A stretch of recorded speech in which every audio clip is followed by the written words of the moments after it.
Te projekte se mi zdijo zelo pametni, ne, da tudi naša mladina spozna, ne, da se to ne dogaja samo zdaj, ko vidimo te na pol črne ali črne ljudi, ki prihajajo iz Afrike, iz Afganistana, iz Pakistana, iz Sirije, ki iščejo zatočišče pri nas, ampak to se je pred 100 leti, ker ni tako daleč, ne, se je dogajalo tudi našim ljudem. Ne.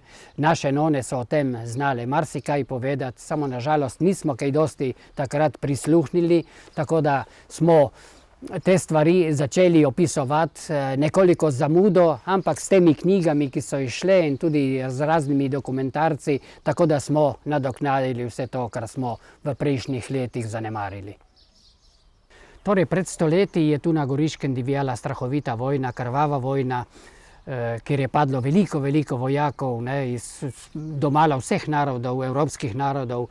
In naši ljudje so se takrat, civilisti so se znašli v tem primežu vojne, ne, tako da so morali na vrat na nos zapustiti svoje domove in oditi v prisiljeno begunstvo. Stran od doma so bili dobra 3 leta, nekateri tudi več. Ne. Velika večina teh ljudi je našla zatočišče v raznih avstro-ogrskih deželah, ne, od Avstrije pa do Madžarske, pa do Češke, a predvsem Krašovci so bili begunci v raznih čeških deželah. Ne.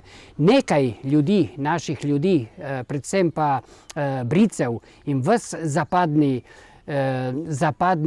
breg Soče, ne, od Gorice pa tja gor do Bovca, pa so morali iti v begunstvo v Italijo, ne, ker so jih Italijani že prvi ali drugi dan zasedli. Ne. Tako da od teh 80 do 90 tisoč beguncev, ki je moralo takrat zbežati z Goriškega, približno 10 do 12 tisoč jih je šlo v Italijo, v razna begunska središča. Ne.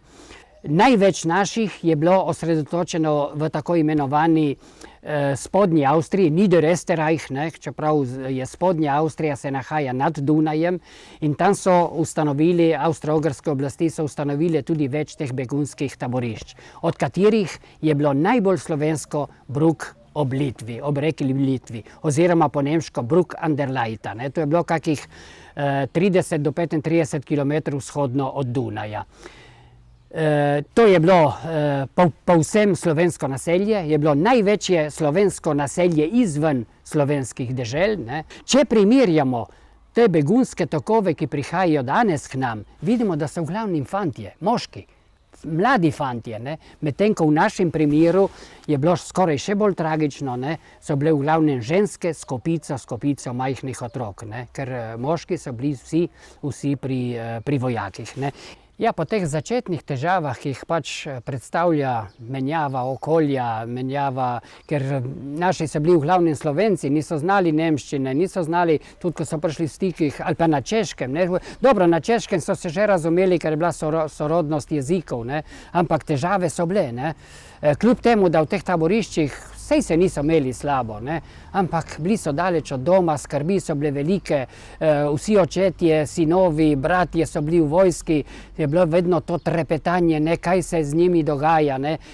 Zelo pogosto so prihajali ti telegrami, ne, vaš sin je padel ali je hudo ranjen nekje, ne, tako da skrbi so bile zelo velike. Ne. Ampak počasi so si uredili življenje, ne, uredili so šolske pouke, imeli so tečaje. Ko so prišli domov po koncu vojne, nekaj so prinesli za sabo. Ne. Predvsem te, ki so bili na kmetijah, so tudi nove prijeme, ne, kmečke prijeme so spoznali, kako obdelujejo polja v Avstriji, na Češkem, pa so prinesli kaj pametnega domov. Ne. Doma so našli samo požgano zemljo, ne, Goriška je bila popolnoma razdejana in požgana, ne, tako da je bilo treba vse začeti znova, ni bilo lahko, ne, ampak z dobro voljo so tudi to naši ljudje opravili. Ne. Počasi so začeli prihajati iz vojske tudi sinovi, očetje, ne, tisti, ki niso pač padli v vojski, ne, tako da se je začela ta obnova goriških krajev.